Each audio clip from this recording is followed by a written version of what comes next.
السلام علیکم ناظرین، آپ سب کا حال دنیا میں استقبال کرتا ہوں۔ آج کا میرا لمحہ فکر میں میرا موضوع بھائی سے رشتہ ہے۔ یوں تو اللہ سبحانہ و تعالیٰ نے کئی رشتوں سے نوازا، ماں، باپ، بھائی، بہن، دوست، ننیال، ددیال، میاں، بیوی، بچوں سے اور پڑوسی جیسے رشتوں سے نوازا، لیکن بھائی کا رشتہ تو منفرد ہوتا ہے۔ بھائی بہت پیارے ہوتے ہیں۔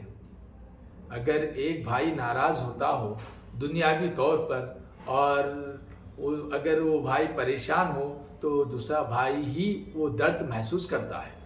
نبی پاک صلی اللہ علیہ وسلم نے فرمایا، اپنے بھائی کو مصیبت میں دیکھ کر خوش ہوا نہ کرو، ورنہ اللہ سبحانہ وتعالیٰ اس کو مصیبت کو تمہارے اوپر مسلط کر دے گا اور وہ بھائی کو خوشحال کر دے گا۔ اپنے بھائی کے مددگار بن جاؤ، حتیٰ کہ وہ ظالم کیوں نہ ہو۔ بھائی کو ظلم سے روکنا بھی ایک بھائی کا حق ہوتا ہے۔ یاد رکھو، والد کے بعد اگر کوئی باپ داخل ہوتا ہے تو وہ بڑا بھائی ہوتا ہے اور چھوٹا بھائی اس کا بازو ہوتا ہے۔ حضرت امام حسن رضی اللہ تعالیٰ عنہ، امام حسین رضی اللہ تعالیٰ عنہ، وہ شخصیات جو جنت میں نوجوانوں کے سردار ہیں۔ ایک دفعہ حضرت امام حسین رضی اللہ تعالیٰ عنہ کسی سبب اپنے بڑے بھائی حضرت امام حسن رضی اللہ تعالیٰ عنہ سے ناراض تھے۔ آپ سبھی کو پتا ہے کہ اگر 3 دن تک ناراضگی رکھنے کا حکم نہیں ہے، حضرت امام حسین رضی اللہ تعالیٰ عنہ اپنے بھائی سے بات کرنے کے لیے گھر سے نکلے اور راستے میں آپ صلی اللہ علیہ وسلم کا فرمان یاد آیا، اگر کوئی دو مومن بھائی آپس میں ناراض ہو اور جو پہلے پہل کرے گا اسے جنت میں پہلے داخلہ ملے گا۔ آپ فوراً گھر واپس آئے اور ایک مکتوب اپنے بھائی حضرت امام حسن رضی اللہ تعالیٰ عنہ کو لکھے، بھائی میں آپ سے بات کرنے کے لیے آ رہا تھا لیکن نانا جان کا فرمان مجھے یاد آیا، تو میں یہ چاہتا ہوں کہ آپ پہل کریں اور آ کر مجھ سے بات کریں، کیونکہ مجھے گوارا نہیں ہوگا کہ آپ سے پہلے میں جنت میں جاؤں۔ سوچئے، جن کو زندگی میں ہی جنت کا بشارت دی گئی، جنت میں نوجوانوں کا سردار بنایا گیا، لیکن اس کے باوجود ان کی محبت ایک دوسرے کے لیے کیسی تھی، کیسا ان کے لیے ایک دوسرے کی فکر تھی۔ ایک گاؤں میں 3 بھائی رہا کرتے تھے۔ 2 کمزور اور دبلے تھے تو ایک بھائی کافی دانشور اور بہادر طاقتور تھا۔ ایک دفعہ اس گاؤں کے کنویں میں ایک زندہ شیر آ کر گر گیا۔ گاؤں والے کافی پریشان ہو گئے کیونکہ وہ کنواں ایک واحد ذریعہ تھا پانی کے لیے۔ وہ لوگ آپس میں مشورہ کرنے لگے کہ آخر اس شیر کو کیسا نکالے، کیونکہ گاؤں میں کسی کی ہمت نہ تھی۔ اس میں سے ایک شخص نے یہ مشورہ دیا کہ گاؤں میں 3 بھائی رہتے ہیں، جا کے ہم ان کی مدد لیں۔ اور تمام گاؤں کے لوگ ان بھائیوں کے پاس پہنچے اور تمام واقعہ سنایا۔ اس میں سے جو بھائی جو طاقتور تھا وہ راضی ہو گیا اور شیر کو کنویں میں سے نکالنے کے لیے حامی بھر لی، لیکن اس نے ایک شرط یہ رکھی کہ جب وہ کنویں میں گرے گا تو جب اس کے 2 بھائی آگے سے رسی پکڑیں گے اور تمام گاؤں کے لوگ پیچھے سے۔ اب بات شیر کو نکالنے کی تھی تو تمام گاؤں کے لوگ راضی ہو گئے اور وہ لوگ شیر کو نکالنے کے لیے آگے بڑھے۔ جیسے ہی بھائی کنویں میں چھلانگ لگایا تب وہ 2 بھائی رسی کو تھامے ہوئے تھے، اور کچھ دیر کے بعد جب وہ شیر باہر آنے لگا تو تب شیر کی فطرت ہے کہ وہ دہاڑتا ہے۔ جیسے ہی اس نے دہاڑا تمام گاؤں کے لوگ ڈر کے بھاگ گئے۔ تب وہ بھائی اور 2 مل کے کسی کی طریقے سے شیر پر قابو پا کر جنگل میں چھوڑ دیے۔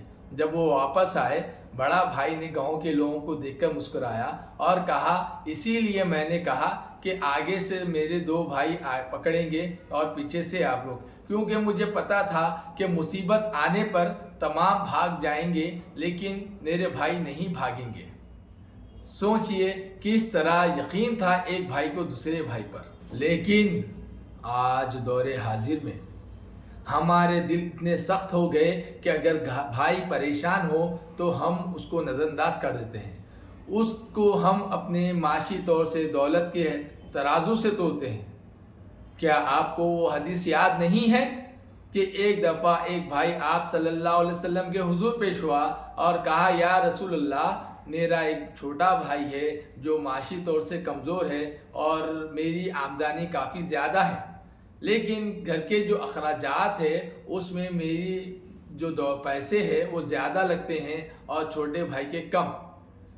میں آپ سے گزارش کرتا ہوں کہ ایک بار میرے چھوٹے بھائی کو بلا کر تنبیہ کریں۔ تب آپ صلی اللہ علیہ وسلم پریشان اور کچھ چہرے مبارک پر سرخ ہو گیا اور کہا کہ اے امتی، ذرا یہ تو سوچ، اگر تو معاشی طور سے کمزور ہوتا اور تیرا بھائی جو ہے مالدار ہوتا اور وہ شکایت لے کر میرے پاس آتا تو سوچ تیرے اوپر کیا گزرتی۔ شکر کر اللہ نے تجھے دینے والا بنایا، نہ کہ لینے والا۔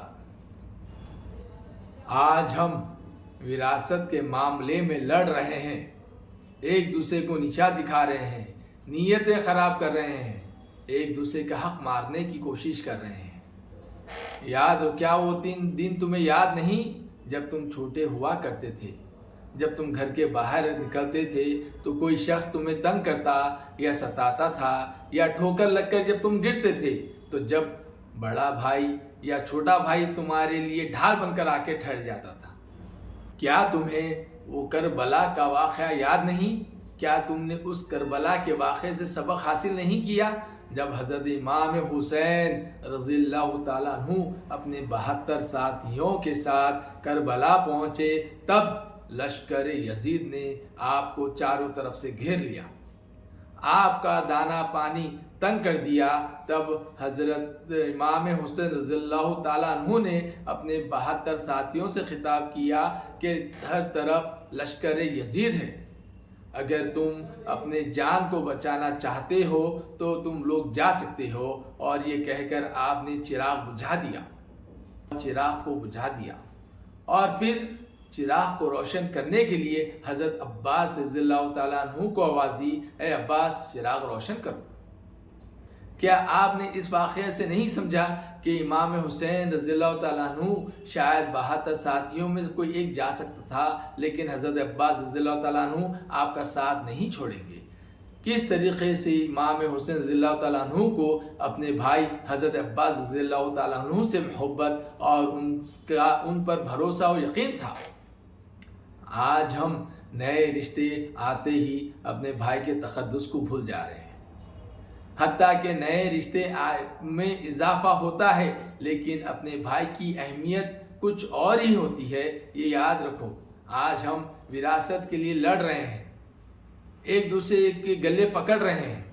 یاد رکھو، اصل وراثت میں حق ہے کہ وہ طلب مانگا جائے، لیکن یاد رکھو اصل وراثت تو والدین کے رشتے ہیں، جو اصل وراثت تو خون کے رشتے ہوتے ہیں جسے ہم بھائی کہتے ہیں۔ بہن تو نکاح کر کے اپنے شوہر کے تابع ہو جاتی ہے، لیکن بھائی ہمیشہ مصیبتوں میں، پریشانیوں میں تمہاری ڈھال بن کر رہتا ہے۔ صاحب کا ایک شعر یاد آتا ہے، تھام کر انگلی وہ چلنا بھی سکھا سکتا ہے، اپنی محنت کو وہ اوروں پر لٹا سکتا ہے۔ باپ کے بعد بھائی ہے دنیا میں جو باپ کا رول بخوبی نبھا سکتا ہے۔